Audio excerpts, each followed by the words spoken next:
It was my first year at university, and I had just finished unpacking all my things when my family left.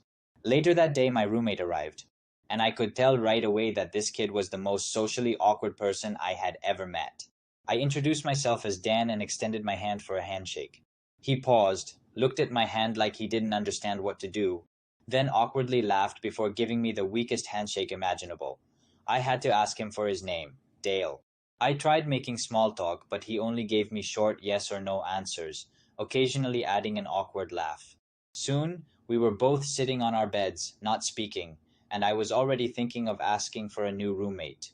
Dale seemed like just an awkward kid, but I would soon learn he was much more than that. I met some other students on my floor, and they seemed cool, which was a relief.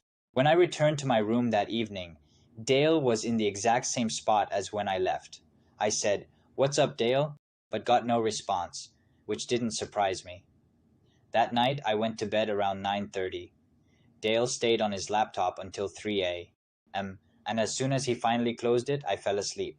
I woke up an hour later to see that the blinds had been opened, and the moonlight illuminated the room. Dale was sitting on the edge of his bed, staring at me. Startled, I asked, "Dale, what are you doing?" He whispered, "Sorry," and laid back down. The next morning, Dale was already gone when I woke up, which was a first. It was Saturday, orientation day, and as my group walked past the school gardens, I overheard some students asking, "What's that kid doing in there?" When I looked, I saw Dale sitting in the dirt behind a bush, rubbing tree bark. I didn't say anything at the time, but I later mentioned to a couple of guys that he was my roommate, which sparked a conversation and helped me make some friends. I was also relieved to learn later that day that the school had found me a new roommate. Things were starting to look up. That night, I went to meet up with my new friends, and when I returned to my dorm, Dale was sitting on the chair facing the door. I greeted him, but he just said nothing in the most matter-of-fact tone. As I opened my laptop, I realized all my emails had been opened, and I noticed that my folders had been messed with too. I knew Dale had gone through my stuff. When I confronted him, he loudly denied it, but I knew he was lying. I decided not to push it since I was moving out soon anyway. Later that night, I caught him going through my bag, claiming he was looking for his toothbrush. It was clear Dale was not only socially awkward but had serious boundary issues. The next day, I moved into a new room with a new roommate, and things were much better. However, on Sunday night, I woke up again to a strange clicking sound. It was coming from the door. When I looked through the peephole, I saw someone standing outside messing with the doorknob. I called campus police, and within minutes they arrived. When I opened the door, Dale was in handcuffs.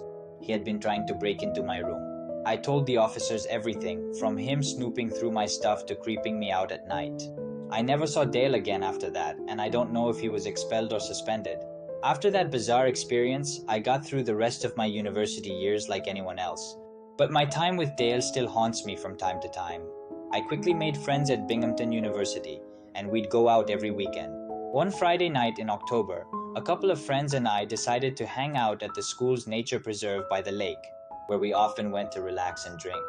As the night went on, we started hearing strange noises, crunching leaves, snapping branches.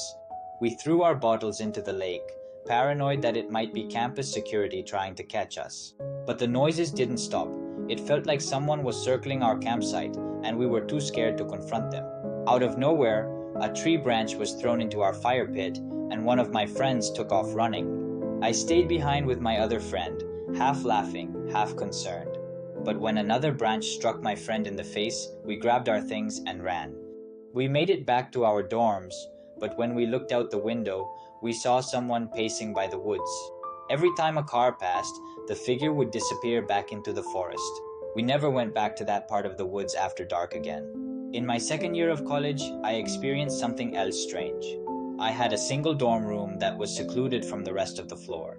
One night, as I was studying for an exam, I heard a light tapping on my door. I yelled, "Come in," but no one did. When I opened the door, no one was there. This happened again the next night, except the knocking was louder. I opened the door, still no one.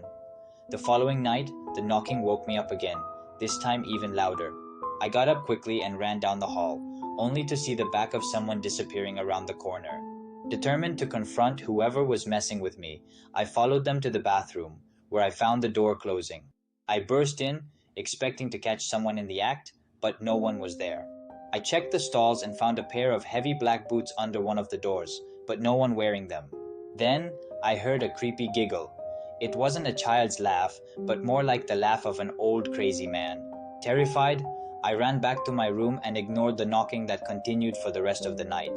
The next day, I asked everyone on my floor if they were pranking me, but no one admitted to it. I never figured out who or what was behind the strange occurrences, but I'll never forget those creepy nights.